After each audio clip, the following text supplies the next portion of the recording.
Hello students, तो next topic हमारा CFT इन tetrahedral complexes. अब बाकी सब चीज़ें मैं आपको बार बार रिपीट नहीं करूँगी, मैं सिंपली आपको डायग्राम बना के दिखा देती हूँ।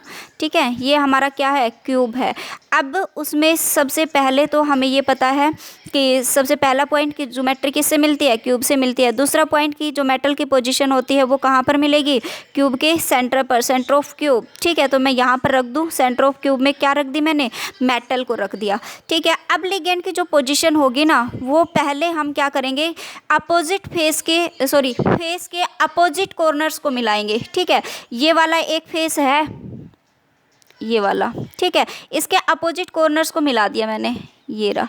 अब इसका अपोजिट कॉर्नर्स ये है, इसका अपोजिट कॉर्नर्स ये है, और इसका अपोजिट कॉर्नर्स ये है। मतलब विपरीत कोनों को मिला दिया मैंने, हर एक जो प्रत्येक जो फलक है उसके विपरीत कोनों को मिला दिया, और उस कोनों पे मैंने एक एक लिगेंड को रख दिया, ये रहा। ठीक है, यहाँ भी लिगेंड है, यहाँ भी लिगेंड है, यहाँ भी लिगेंड है, यहाँ भी लिगेंड है। अब टेट्राहेड्रल में भी 4 ही लिगेंड होते हैं, तो लगा दो, ये X, ये कहाँ है Y, और ये कहाँ है Z। वही फिर से शेप बनाओ,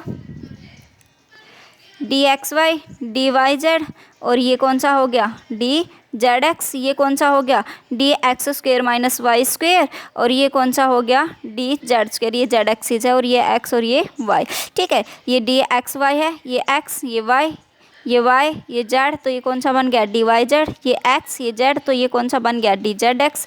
और ये X है और ये Y है, तो ये कौन सा बन गया, DX² माइनस Y², और ये आपका है DZ²। ठीक है, अब आपको नज़र आ रहा है कि यहाँ पर आपका X एक्सिस है। ठीक है, ये आपका Y एक्सिस है। अब जो लिगेंड्स है वो कहाँ पर हैं, ये X है, ये Y है। इसका मतलब लिगेंड कहाँ पर है, इन बिटवीन द एक्सिस है। मैं रख दूँ इन बिटवीन द एक्सिस।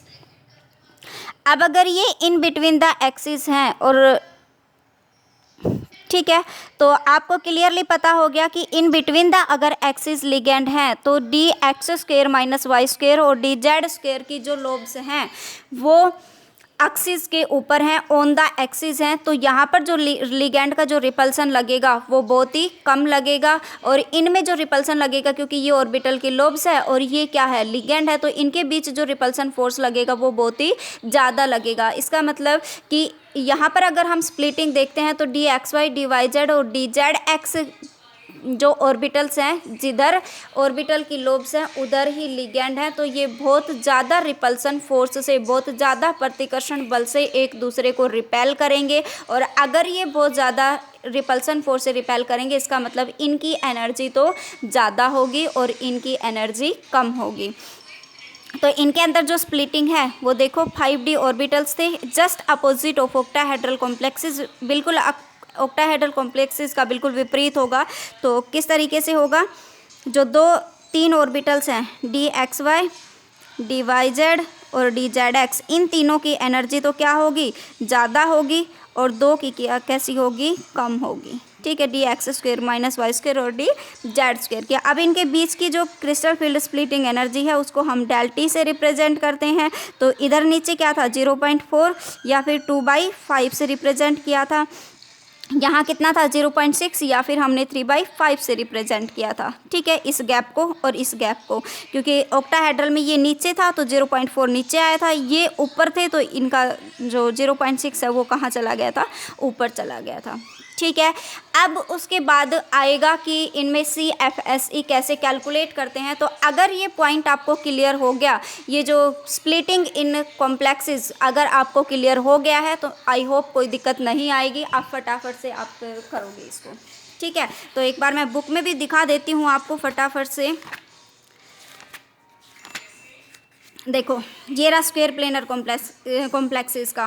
ठीक है, कि ये T2G और EG, ये किसका बन गया, टेट्राहेड्रल का,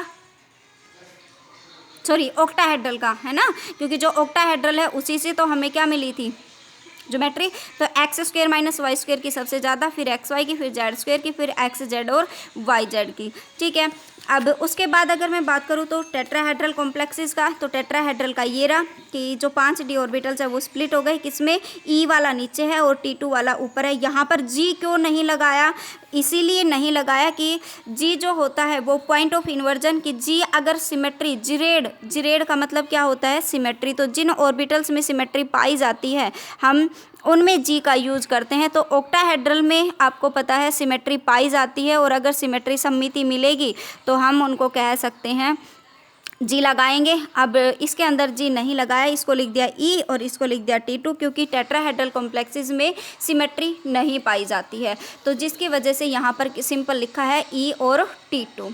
ठीक है, डेल्टा टी है, उसकी जो वैल्यू होती है वो 4/9 डेल ओ के इक्वल होती है। क्योंकि डेल्टा टी की वैल्यू कम क्यों होती है, क्योंकि डेल्टा टी में 4 लिगेंड का रिपल्सन लगता है और डेल्टा ओ में 6 लिगेंड का रिपल्सन लगता है, तो जिसकी वजह से जो डेल्टा टी की वैल्यू होती है वो डेल्टा ओ के कंपेरिजन में बहुत ही कम होती है। ठीक है, तो ये क्रिस्टल फील्ड स्प्लिटिंग मैंने तीनों कॉम्प्लेक्सेस के अंदर आपको बिल्कुल क्लियर करवा दिया है। नेक्स्ट है आपका factors affecting crystal field parameters, वो हम नेक्स्ट वीडियो में करेंगे।